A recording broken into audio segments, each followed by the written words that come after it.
Back again, guys. Just gonna give you another prediction video for UFC Cejudo versus Song.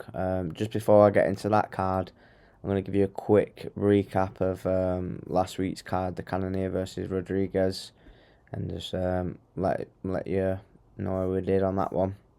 Didn't do too badly. I think we got wrong, four fights wrong out of the whole card, and those fights could have gone either way as well, really. Yeah, we'll just go through it really quick. So we had Cavalcante against Avila. Cavalcante won, looked pretty dominant. We had Walker to beat Mays, and he did pretty well actually with that heel up finish. First letdown, we had Vince Morales to beat Elijah Smith. Now, close fight, even the decision. I thought if Morales just did a little bit more in one of the rounds he lost, he could have won that. And he had Smith in some real danger in those front headlocks, just like we said he might do in last week's video. He almost had him, I can't remember if it was an Anaconda or Darce, but it was really tight. And a Peruvian necktie as well he was going for, a little modified one with the shin in the neck. So yeah, it wasn't could have gone either way really, that one. So it wasn't a million miles away. Then we had Bonfim to beat Williams, Estevan to win, Angela Hill to win, Jose Delgado to win, and then the next letdown, Rodolfo Vieira versus Petrosky. And once again, I think with a little bit more activity, Vieira might have won that fight. I thought it was pretty close. Next fight, weird one, wasn't it? I can't remember if it was a cut or just something with his eye. But yeah, got called off early, so didn't really get to see that one play out. So you can't be too mad with Bonfim losing there, just weird.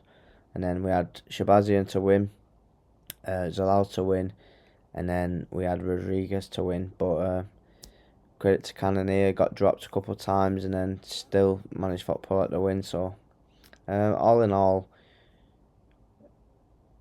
four wrong on the card, but those fights could have gone either way really. We were just a bit unlucky, I would say, but you're always going to be, and you're putting like 11 fights on or whatever. Usually they're not all going to come in. That's why. I don't know. So anyway, we'll move on to this week's card now. We got Cejudo and Song. So we'll go from the first fight. So the first fight we got Bukauskas versus Sakura, and I'm just going to run through these fights pretty quick. I'm not going to make it a super long video. Just wanted to get it out there, otherwise I won't end up doing it. But anyway, I'm going to go with Bukauskas for the first fight. Fought the better level of competition. He's doing better now in his second stint in the UFC. And I think this Sakura has not really fought the level of competition Bukauskas has. And he got dusted by Ibo Aslan in his last fight. So yeah, hard to tell. He might just not got to show yet what he's capable of. But for this fight, I'm thinking Bukauskas for that one. Next fight, Nursultan Riziboev versus Eric Mechanico, however you pronounce it. So Nursultan, last fight was Joaquin Buckley. Tough fight because Joaquin Buckley's on a bit of a tour at the minute, isn't he? And he had a couple of wins before that in the UFC. One against Bruno Ferreira was alright. And yeah, this Mechanico, I think it's his first fight in the UFC. Training at the lab, so he's training somewhere decent, but he's 34 as well. Yeah, 34. Big step up in competition in it. And his first fight in the UFC. So yeah, I'm thinking Nursultan on this one. Don't know too much about this guy though, he could be really good, but yeah, I think I'm just going to go with Nursultan. Next fight we got Austin Vanderford, Paige Van Zant's boyfriend, versus Nikolai Veretennikov. This guy looks alright in his last fight against that Danny Barlow. I think that Danny Barlow's like a super dangerous prospect coming in, isn't he? And he managed to take him to a split decision. He beat Ashley Reese for that UK guy. He's alright. Lost to Michael Morales, who's doing really well in the UFC now. So the guys he's lost to, and he had some early losses, we'll write them off. So the guys he's lost to are pretty decent. Probably better than this Van der Voort, so you can't knock him for that. Let's have a look at Van der Voort's record. Won his last fight in LFA, but lost his last 2 on Bellator. One against Gegard Mousasi, so there's no shame in that loss. But he would have been like 37 at that time.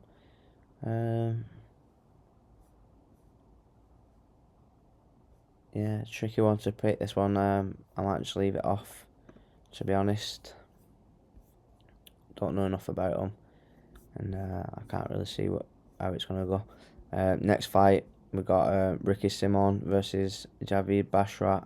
Now, I know Simon's the underdog, and I think I'm gonna back him in this fight. He's lost his last 4. Oh no, 3, because one of them's a grappling match. Lost his last 3, but really good competition. Vinicius Oliveira is looking very good. Batista's very good, and then Song Yadong's in the main event, very good. And then before that, he's beat some good fighters as well, like Jack Shaw, really good fighter. Asan Sarri, good fighter. Kello, not the best, but he's alright. And yeah, he's been around a long time now, hasn't he, Ricky Simon? And I think he's decent, and this is going to be a big step up in competition for Bashar. I think his last fight actually against who was it against?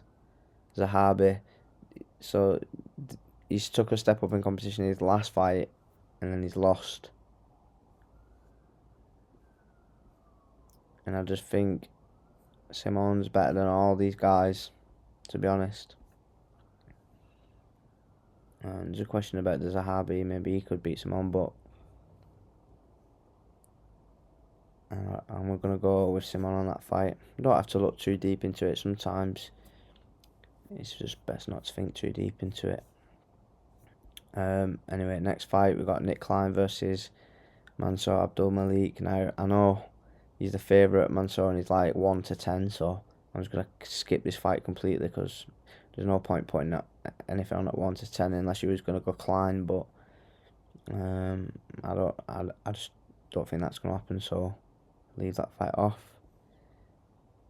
I mean, he's 1-10 for a reason, isn't he, Malik, so it'd be a bit of risk for I put Klein on.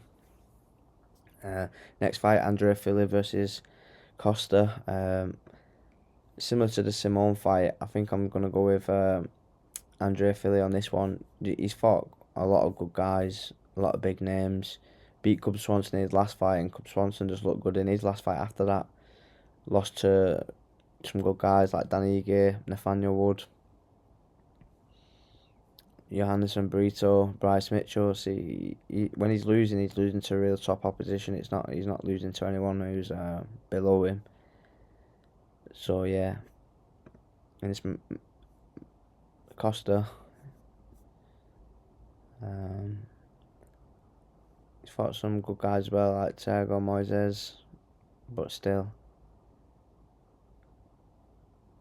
I think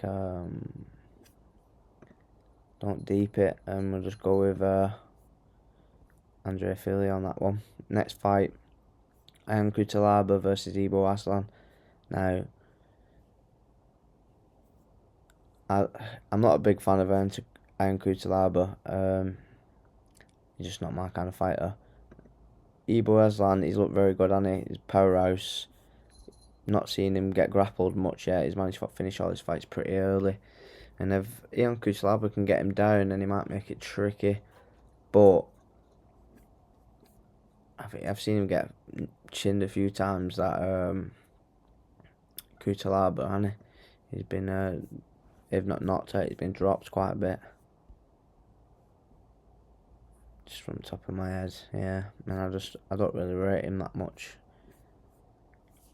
compared to some of the other guys in the division. And this Ibo Aslan, he's looking good and he's on the up.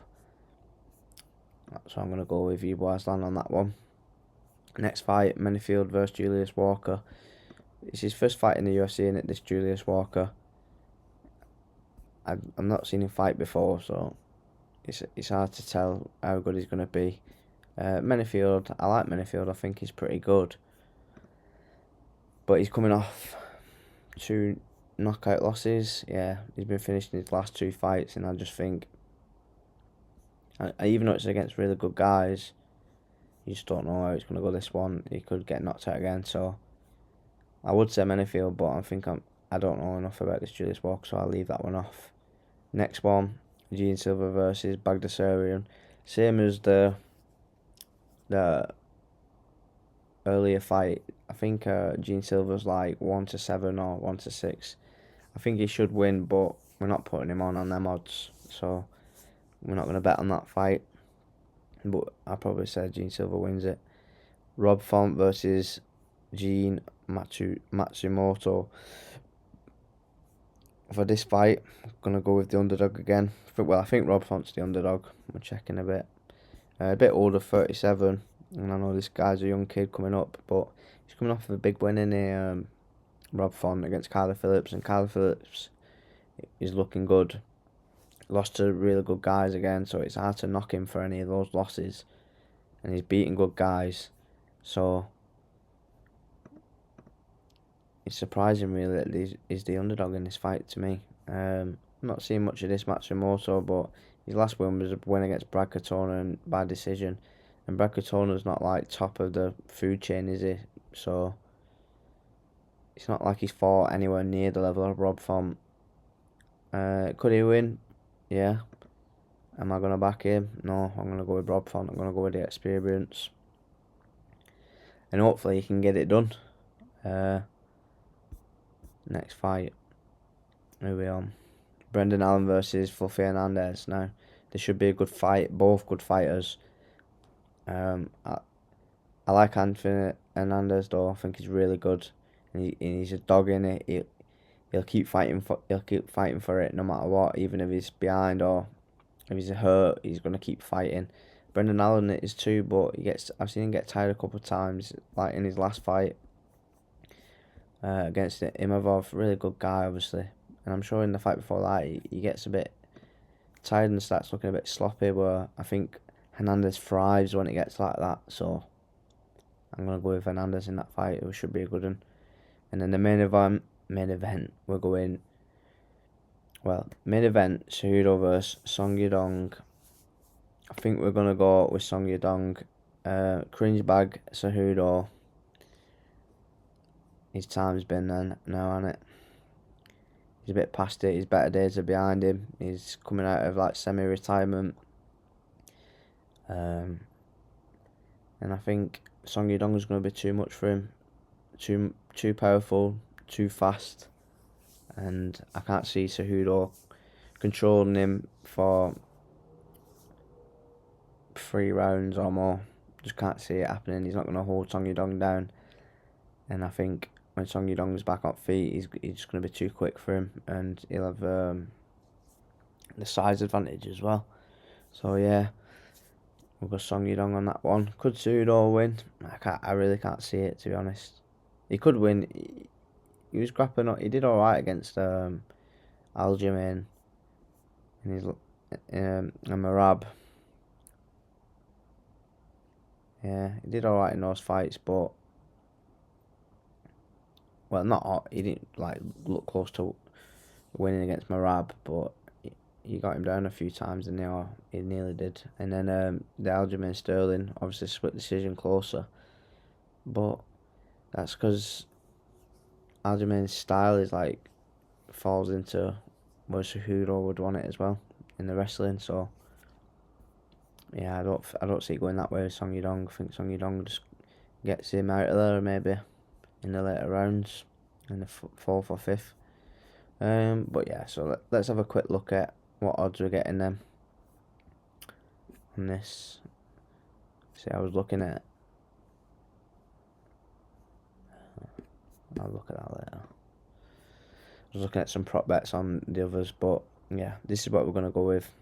So we've got Bukowski Sim, He's a nice little, just under 3-1.